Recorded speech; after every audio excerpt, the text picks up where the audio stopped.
Hey there! So congratulations, you have purchased one of the Instagram puzzle templates from my Etsy shop. I'm so excited for you. I think it's going to really make your brand and your Instagram feed stand out. So I wanted to record a quick little tutorial on how to get started using your Instagram puzzle template, how to make all the adjustments you need to make.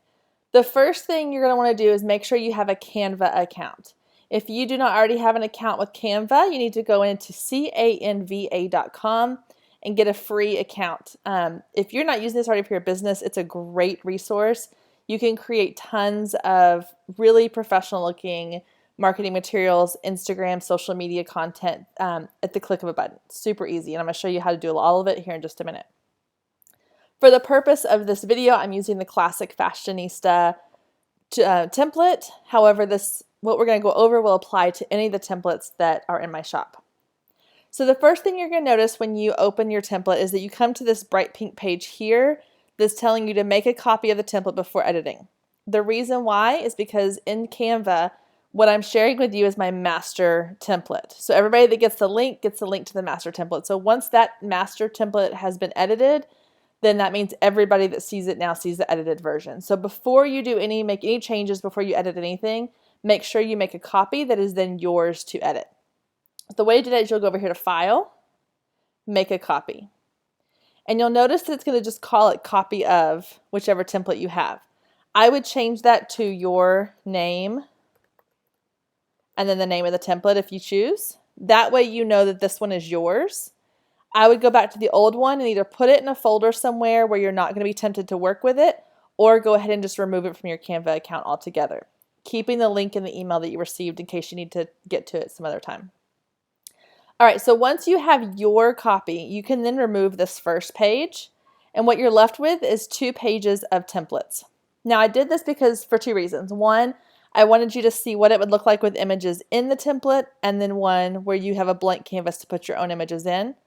Also, it would allow you to essentially create 2 puzzles on top of each other, 2 collages together, if you wanted to kind of make sure that you have multiple images, multiple days of content you can create all in just these 2 pages right here.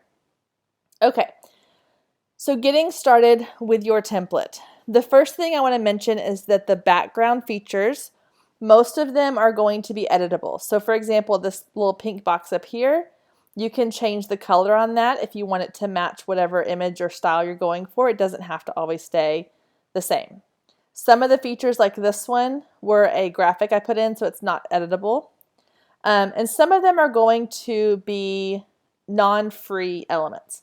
So when creating the templates, I did my best to create using only free elements. However, there were a few things I found that worked really well with the template and the style and look I was going for that were not free. Anything that has the Canva logo on it is going to be a $1 element, which means that when you download it, it's going to charge you $1. So you're welcome to leave it, or you can swap it out for something that is a free element. That's totally your choice.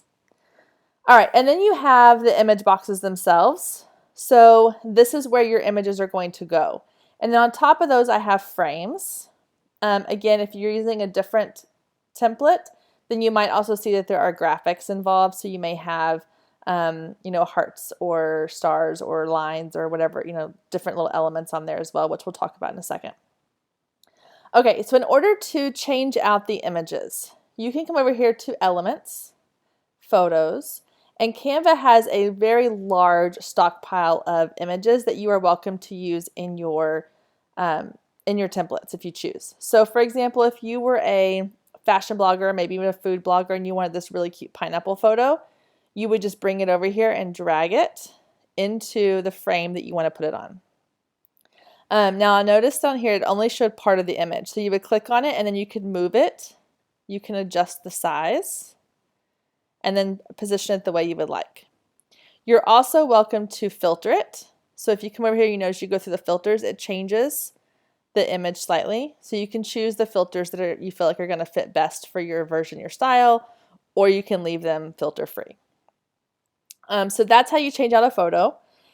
The elements on top of the photo, some of them have frames here. For example, this one has a frame on it. You can change the colors of the frame if you like. You can adjust the size of the frame. if you wanted it to be just on one half of the image. You can kind of choose how you want that frame to work.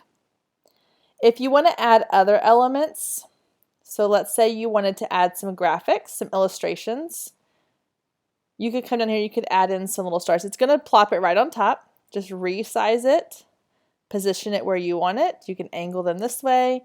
You can change the colors here. And then you have an extra added element. The sky is really the limit when it comes to adding elements, making it all just your own. You can add in text. So if you wanted to come in here and add in, they have kind of done little text boxes, or you can just add your own text in here, overlay it over an image, put it below an image, beside an image, however you want it to go. So let's say you wanted to have a little bit of text here.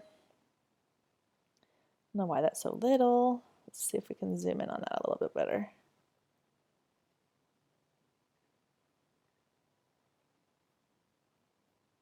There we go. Okay.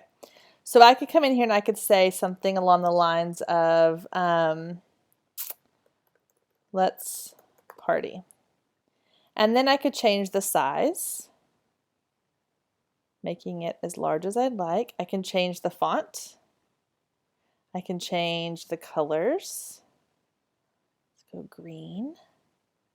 And then I can reposition it to where I want it. All right, so I'm going to zoom back out here. There we go. And so then you could have some text overlaid on your images. Again, you could rotate these, you could turn it sideways and put it next to a photo, however you want to do it. Okay. If you want to see how your layout is going to look before, I'm going to back up. Sorry, one more thing. When it comes to photos, so yes, so you can use the photos that they have available, or you can upload your own. So if you have images you want to use, then you can come in here and you can say, I'd like to put this one into here, and you could drag it and drop it into any of your uploaded photos. You just go to wherever your uploaded image here, or you can just click anywhere, and then you can just drag and drop it in there, and it will upload into your file here. And then you can create folders to organize your uploads, so that way it's easy to find, like your branding photos or your wedding photos or your food photos, whatever it is that you might be using. Okay, so the last thing I want to talk to you about is how your layout works for you. So what I think that is the easiest way to remember this is that when you are looking at how your Instagram puzzle is going to fit into your layout, it's a little deceiving because a lot of people want to do it like you would reading a book. You're going to go from top to bottom, left to right. But with Instagram grids, you're going to go the opposite direction. So your first image you're going to post is actually the one in the bottom right. And then the next one would be the bottom middle, and then the bottom left. Then you're going to go to the next row, and it's going to go to the right, middle, left, right, middle, left, right, middle, left, right, middle, left. So keep that in mind if you use any specific layout as far as you post certain contents on certain days of the week. Make sure you know where that needs to belong on your puzzle. And then if you want to see kind of how it lays out into your feed, you're going to download. Once you have it set the way you want it, you're going to download it, but you're going to click this arrow right here. It's going to download either as a PNG or a JPEG. Okay. Once you have that, there are tons of apps you can go to that will split it for you. I personally have an app on my phone that I use that is called TilePick, and I will have a link to that in the information on how to get yours set up. And all I do is I download it, I bring it over onto my phone, and I have the TilePick app divided into the 15 individual tiles. I can then take those and put them into my later.com account, and then I can schedule them out as needed, and I can preview how it will look all in my file at one time in my Instagram feed. So I hope that makes sense. I hope it makes it easy for you. These are yours to customize and make it your own. I would love to see how you're using it in your Instagram feed, so please share that with me. And if you have any questions, let me know. Happy scheduling.